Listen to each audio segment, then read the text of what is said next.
Hello friends, வணக்கம். Welcome to Chitra's cooking. இன்றைக்கி காலை டிஃபன் லஞ்ச் என்ன அப்படின்றத பார்க்கலாங்க. காலையில் கேழ்வரகு கூழ் தாங்க. இது சூடாகவே அப்போவே ரெடி பண்ணி குடிக்கக்கூடியது. இதுவும் டேஸ்ட் ரொம்ப நல்லாயிருக்கும். இதுக்கு சைடிஷ் பச்சை மிளகாய் மாங்காயும் ஊறுகாய் போட்டு வச்சுருந்தாங்களா அதுதாங்க. அதனுடைய டேஸ்ட் ரொம்ப நல்லா இருந்துச்சு. இந்த கூழுக்கும் அந்த மாங்காய் ஊறுகாவும் ரொம்ப நல்லா இருந்தது.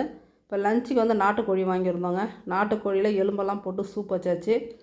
இப்போ இந்த மழை அதிகம் பெஞ்சதுனாலங்க எல்லாருக்கும் கோல்டு. இந்த சூப் வச்சு குடித்தா கொஞ்சம் நல்லாயிருக்கும் தொண்டைக்கு அப்படின்ட்டு இன்றைக்கி நாட்டுக்கோழியில் சூப் வச்சு சாப்பிட்டோம்.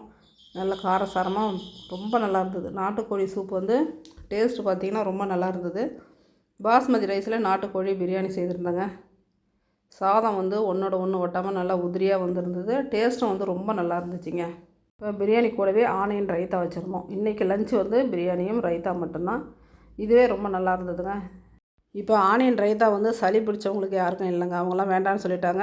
உடம்பு நல்லா இருக்கிறவங்களுக்கு மட்டும்தான் ஆனியன் ரைத்தானால தான் கம்மியான அளவு ஆனியன் போட்டிருக்கேன். இந்த நாட்டுக்கோழி பிரியாணி டேஸ்ட்டு சூப்பராக இருந்ததுங்க. சூப்பு ரொம்ப நல்லா இருந்தது. இதில் தண்ணி குழம்பு வச்சு சாப்பிட்டா அந்தளவுக்கு அருமையாக இருக்கும். கோயம்புத்தூர் சைடு ரொம்ப ஃபேமஸ் நாட்டுக்கோழி தண்ணி குழம்பு. நாட்டுக்கோழி பிரியாணி பிடித்தவர்கள் லைக் பண்ணிட்டு சப்ஸ்கிரைப் பண்ணுங்கள்.